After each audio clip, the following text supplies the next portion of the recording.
Ya, mudah-mudahan bisa dipahami. Ada lagi? Bagaimana hukumnya kalau kita sebagai anak membiarkan orang tua kita berbuat salah, misalnya sering menghibah, sedangkan saya pernah mengingatkannya, tapi malah dijawab begini, seperti kamunya tidak pernah melakukan saja. Dan bagaimana caranya agar saya bisa mengingatkan orang tua jika berbuat salah? Kalau anak melihat orang tuanya, tahu orang tuanya menyimpang dari aturan Allah, ya jangan dibiarkan, jangan didiamkan. Kalau kita sebagai anak tahu orang tua melanggar aturan Allah, melanggar aturan Rasulullah, ya diberikan nasihat dengan cara santun, dengan cara yang baik, sopan, tutur kata yang santun. Ya, kalau memberi nasihat kepada kedua orang tua, ya, ini sebagai anak, ya, jangan menurutku, karena orang tua biasanya tidak akan menerima.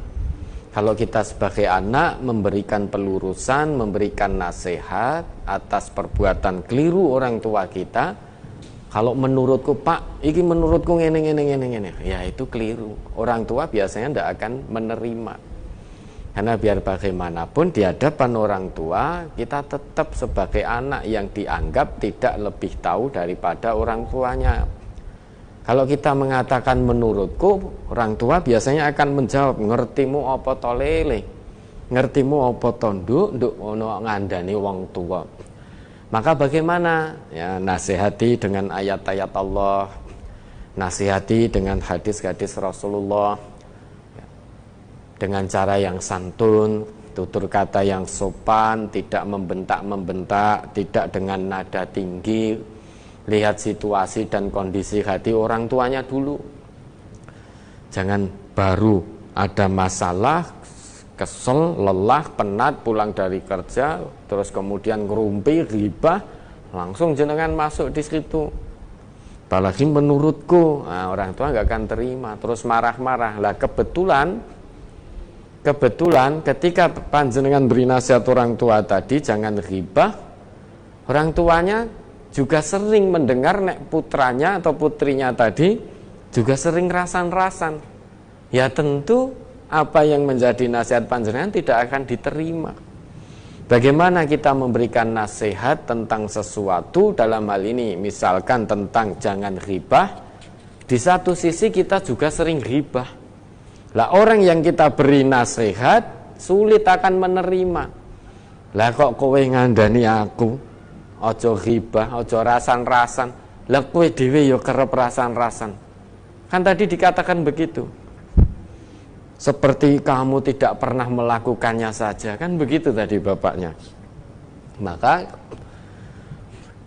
semuanya harus meninggalkan itu perbuatan yang dilarang oleh Allah. Semuanya harus menyadari yang namanya nasihat itu bukan hanya untuk dinasihatkan saja kepada orangnya. Namun yang memberikan nasihat harus mengamalkan dulu sebelum dia memberikan nasihatnya. Jangan hanya pandai memberi nasihat namun tidak bisa menjadi teladan dari nasihat yang dia sampaikan. Maka keteladanan itu sangat penting. Orang akan melihat dan akan mengamalkan apa yang menjadi nasihat seseorang jika orang itu melihat ada keteladanan dalam orang yang memberi nasihat. Nah, maka sama-sama disadari, bapaknya ya, diajak ngomong, Pak, ini begini Pak, kita ini hidup sebagai seorang muslim, sebagai seorang mukmin Pak. Kita sebagai manusia biasa selama ini ternyata kita sudah melanggar ayat Allah, baik bapak, baik saya Pak. Ya, kula napa panjenengan ternyata yang kita lakukan tidak sesuai dengan firman Allah Quran surah Al-Hujurat niku ayat 12. Ternyata kita sering rasan-rasan Bapak. Ternyata ini dosa, dibenci oleh Allah, bahkan digambarkan oleh Allah. Kita seperti memakan bangkai saudara kita yang sudah mati. Saya niki ngeten Pak.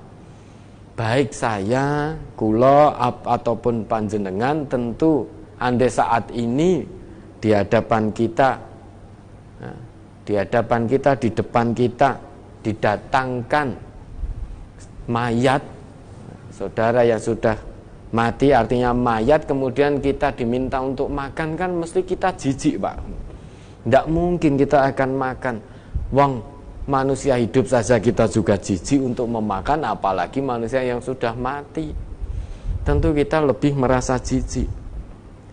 Namun ternyata kita tanpa sadar, Bapak, ternyata setiap hari kita memakan bangkai dengan cara rasan-rasan itu tadi. Nah, dibuka ayatnya, dilihat, dipelajari bersama dengan cara yang santun, sehingga itu menjadi nasihat bagi panjenengan dan juga orang tua. Coba diingat kembali, ghibah itu bukan masalah yang main-main. Sampai Allah perintahkan, ya ayyuhalladzina amanu tanibu katsiran minadh-dhon. Hei orang-orang yang beriman. Nah, kalau kita merasa beriman, diperhatikan ini seruan Allah ini. Karena biasanya sesudah seruan ya ayyuhalladzina amanu akan ada perintah kebaikan maupun larangan yang tidak boleh kita terjang. Ternyata ijtanibu katsiran minadh-dhon. Ada larangan di situ. Kita dilarang atau kita diperintah. Kita dilarang untuk berdzon, bersakwasangka. Sehingga kita diperintah oleh Allah untuk meninggalkan dzon. Mengapa? Inna ba'dadh-dzanni ismun. Karena sebagian dari dzon, prasangka, itu adalah dosa. Selain itu, wala tajassasu, dan jangan cari-cari kesalahan orang lain. Biasanya ghibah itu akan muncul setelah orang mencari-cari kesalahan orang lain. Itu kemudian sebab ghibah biasanya muncul di situ. Setelah mencari-cari kesalahan orang lain, muncullah ghibah. Maka ayatnya berlanjut, wala yaghtab ba'dukum ba'da. Dan janganlah di antara kalian satu dengan yang lain saling menggunjing. Kemudian ditanya oleh Allah kita, ayyuhibbu ahadukum ayyakula lahma akhihi maitan fakarihtumu. Dengan kamu melakukan ghibah, rasan-rasan, menggunjing, apakah salah seorang di antara kamu itu menyukai memakan bangkai saudaranya yang telah mati? Fakarihtumu, tentu dia merasa jijik. Maka kalau secara zahir kita di depan kita dihadapkan bangkai, tentu kita tidak mau memakan. Namun ternyata meski kita tidak mau memakan bangkai secara lahir, ternyata setiap hari, setiap saat, ternyata kita memakan bangkai saudara kita. Dengan cara apa? Dengan cara ghibah, rasan-rasan. Maka wattaqullah, takutlah kepada Allah. Ketika melakukan ghibah, takutlah kepada Allah. Takut, tobat kepada Allah. Hentikan kalau selama ini kita masih suka ghibah, hentikan, perbaiki diri. Niscaya kalau kita menghentikan itu, innallaha tawwabur rahim. Sesungguhnya Allah Maha penerima tobat lagi Maha penyayang. Maka hentikan. Kalau ada orang yang ngajak ghibah, cukup kita katakan, ma yakunu lana an natakallama bihada. Tidak pantas bagi kita untuk membicarakan tentang ini. Kalau ada orang mengajak kita ghibah, cukup kita katakan nuwun sewu. Kalau kita orang Jawa, nuwun sewu pangapunten. Mboten pantes, tidak selayaknya kita membicarakan saudara kita ini. Cukup katakan itu. Kemudian kita juga harus memahami ketika Nabi bertanya kepada para sahabatnya, atadruna mal ghibah? Apakah kamu tahu apa yang kamu ketahui tentang ghibah? Qalu, para sahabat menjawab, Allah wa rasuluhu a'lam. Ini adab sahabat ketika menjawab pertanyaan dari Nabi. Meskipun beliau mengetahui, tetapi beliau menunjukkan adab kepada kita bahwa yang tahu hanya Allah dan Rasulnya. Kemudian Nabi meneruskan sabdanya, dzikruka akhaka bima yakrah. Yang namanya ghibah itu kamu membicarakan sesuatu mengenai saudaramu dan dia benci terhadap apa yang kamu bicarakan. Jadi kita membicarakan sesuatu yang dibenci oleh saudara kita, itu namanya ghibah. Kemudian para sahabat bertanya, afara'aita in kana fi akhi ma aqulu? Bagaimana pendapatmu wahai Nabi Allah, wahai Rasulullah, jika pada diri saudara saya itu memang betul sesuai dengan apa yang aku bicarakan? Jawab Nabi, in kana fihi ma taqul faqad tabtahu. Jika apa yang kamu bicarakan tentang saudaramu itu betul ada pada dirinya, betul dia lakukan, faqad tabtahu. Ketahuilah kamu sudah berbuat ghibah.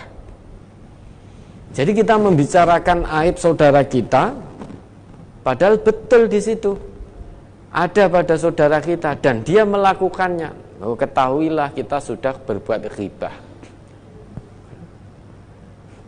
Fa illam yakun fihi mataqul faqad bahattahu. Namun jika apa yang kamu bicarakan itu tidak pernah ada dalam diri saudaramu, tidak pernah dilakukan oleh saudaramu, ketahuilah kamu telah berbuat kebohongan yang besar terhadap dirinya.